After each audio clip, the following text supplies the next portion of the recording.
Hey, happy Tuesday, y'all. All right, so given all the comments that I read on a daily basis, um, I noticed that a lot of you guys, as well as myself, right, go through periods of time where you're just like getting sick, possibly from the trauma of having been through narcissistic abuse, right? Where you're getting different ailments and things, which does not exactly make the healing process any easier because you know that you know that you know without a shadow of a doubt that the only reason you're sick in a certain way is because of, well, the abuse, right? So, have you guys ever heard of, or fuck it, there is something called broken heart syndrome. Broken heart syndrome. You probably know about it. If you don't, you ever heard of someone say, "Oh, she died of a broken heart," or "He died of a broken heart," and you're like, "Oh, whatever. That's not real." It actually is real. It is a real thing. You can die from a broken heart. When that Disgaurd happened, you remember that sinking feeling that you had in your heart where it was almost as if you were dying, but for some reason you were still walking around, but you didn't feel like you should be, like almost like the air is knocked out of you. You can't really breathe. Your chest is always heavy and tight. Um, it's like dying. A real heartbreak is like dying. And no one likes to talk about that shit. I'm gonna talk about it anyway. So I guess I should have said trigger warning, but we're in it now, so you may as well continue. You can actually die from a broken heart. I came to a place in this last scenario where I almost did. For real.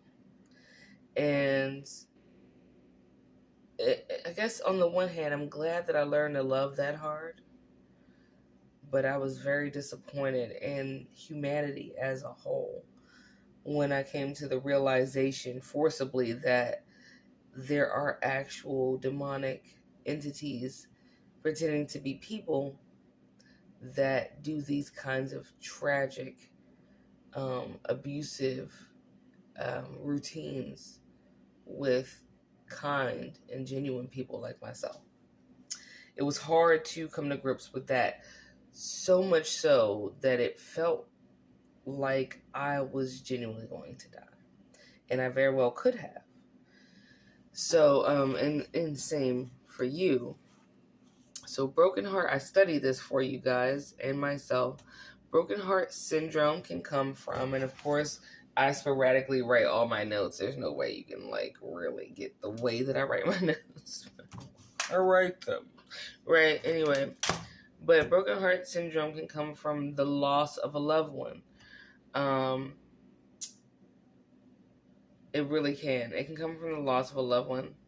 And they said it's more common in women. Most of us on this channel, and any channel where narcissistic abuse is discussed and recovery is discussed, is really flooded with mainly women.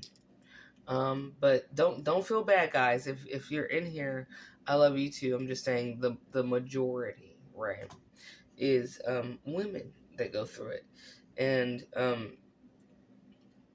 the loss of a loved one does not have to be their physical death in a sense that they have been put in a hole.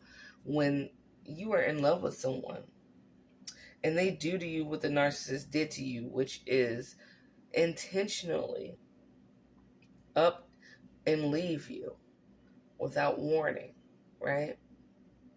And stay gone like that. And of course, we know stalking and all types of things follow that.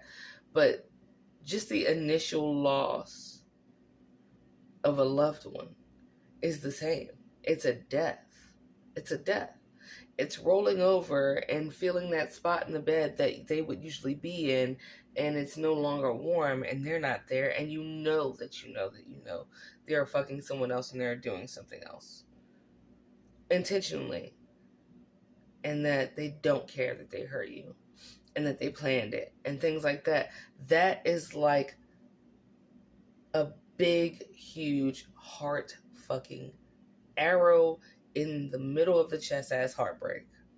Okay, you will never forget that shit. So yes, it's something called broken heart syndrome, but the clinical term for it is called Takotsubo cardiomyopathy. Takotsubo cardiomyopathy. Now, Takotsubo is a Japanese term for octopus trap. And why do they say that? Because an octopus trap is shaped like an oval, right? I have one hand because I'm filming with the other. But let's say an oval, right? And it's an expanded oval to trap octopi in, right? And when you are going through a heartbreak, your heart expands and becomes kind of like that same shape with all the ventricles within it and everything like that. It expands. It's not sucked tight to the ventricles. It gets puffy, like it wants to explode and cease to beat. It doesn't want to beat anymore. It wants to it's going to kind of explode. It's the biggest. Heartbreak is a huge cause for heart attacks when in the case of a broken heart. It comes from also massive physical or psychological tragedy. Physical and psychological tragedy causes broken hearts. Let's get to that psychological, because not all narcissists physically abuse you unless you want to count intentionally bringing you home STDs. That's gross. But as far as psychological damage, the whole time you met them from start to finish was a gigantic mindfuck. Psychological damage should be AKA narcissistic abuse in any dictionary on the planet, because no one can psychologically damage you more than a fucking narcissist. And that causes a lot of psychological problems, which then could lead to broken heart syndrome, right? Some of the symptoms, because I wrote them down, is chest pain, which you have where it feels like someone's got a bunch of bricks on your chest, just like you're like, right? You can be in the best shape of your life, but you still can't breathe. It's not even misty or hot or moist or warm in the room. I hate the word moist, by the way, but I used it. Shortness of breath, chest pain, which then they also say it leads to high anxiety. How many of us have high anxiety? Did you know high anxiety can cause a anxiety-induced heart attack? Right. Did you know that a lot of these anxiety induced heart attack symptoms can also stem from substance use and suicide? Did you know substance use and suicide come from heartbreak? Did you know heartbreak leads to the most substance use and suicides on the entire planet, as well as asthma attacks? Did you know that? There are more people dying from heartbreak than they are of cancer. There are more people dying from heartbreak than there are of any disease on the planet, and you don't even know it. That's because heartbreak brings with it so many other ailments that if you died from one of those ailments, no one would ever really pinpoint that the lead cause of that ailment was heartbreak. You think the devil doesn't know that? When the devil assigned that narcissist to come and attack you for being your beautiful, amazing self, the devil knew that the only way to take someone as beautiful as you out of here, and I'm not just talking about looks, I'm talking about your soul and internal, right, was to break your heart, because it would kill you. He knew that it could kill you. He was hoping it would kill you. He knew that using a narcissist is like a sniper bullet to the heart of a chosen one, an earth angel. Just like how a silver bullet kills a werewolf, narcissistic abuse is like a sniper bullet to an earth angel. Did you know that? And he knew when he sent that narc out to get you and destroy you, that a broken heart would more than likely kill you, and that it would go undetected. That's some sick shit, right?